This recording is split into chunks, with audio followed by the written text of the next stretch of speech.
Hey everyone, it's Paige Royal of Pure Vita Performance, your cycling, nutrition, and mindset coach and coach to the Pure Vita Mavericks. And today we're talking what to do when you've got a flat tire. So this is the most common mistake that people make when they have a flat and they're changing it.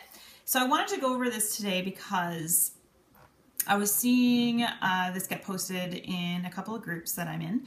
And so I figured that this was a topic that really needs to be gone over, actually even from my own experience.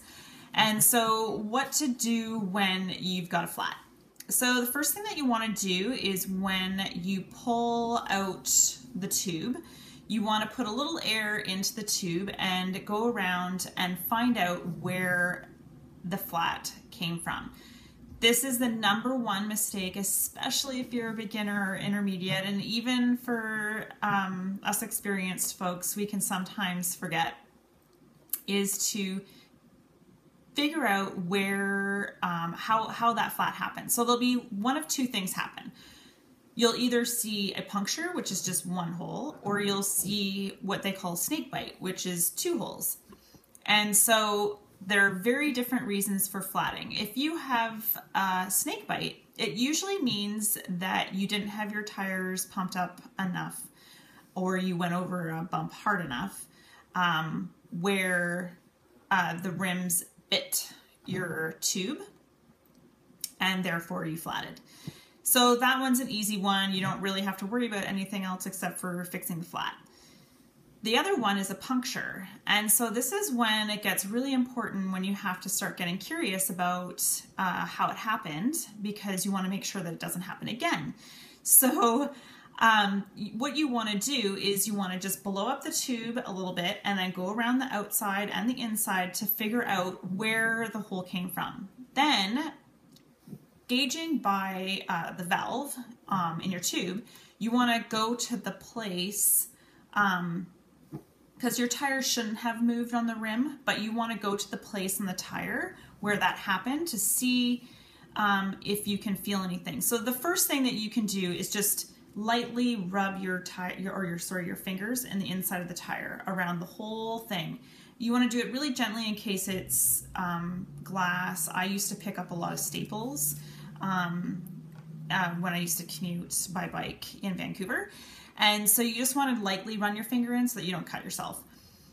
If you don't feel anything, then you have to get even more curious. So that's when you need to figure out, okay, where did this happen? And then go to the part of the tire to try and find it, because it could be embedded in the tire so that you can't feel it to your finger, but it's causing the problem.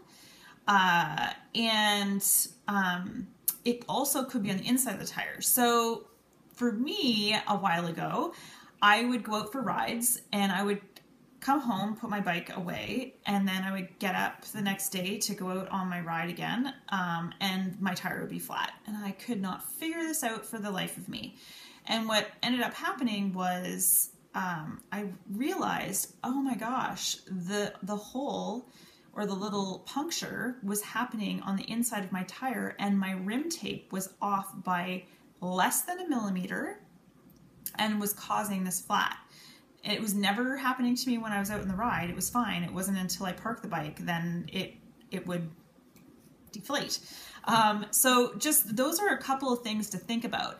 The other thing that I wanted to just tell you, that if this does happen and you only have one tube and you can't find whatever has punctured your tire, what you can do is you can put in either one of your food wrappers. So like say you carry Lara bars or Cliff bars or something like that, you can actually put that between the tire and the tube and then pump it up that way, just to ensure that you can get home.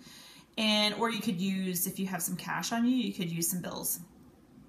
You could use a bill in there. So those are some tips on what to do when you have gotten a flat. It's the number one thing that people will forget to do, and then they have another flat, and sometimes they don't have a second tube, and sometimes they're alone. So I hope that tip was helpful. If you have absolutely any questions that you would like me to address, please leave them in the comments below.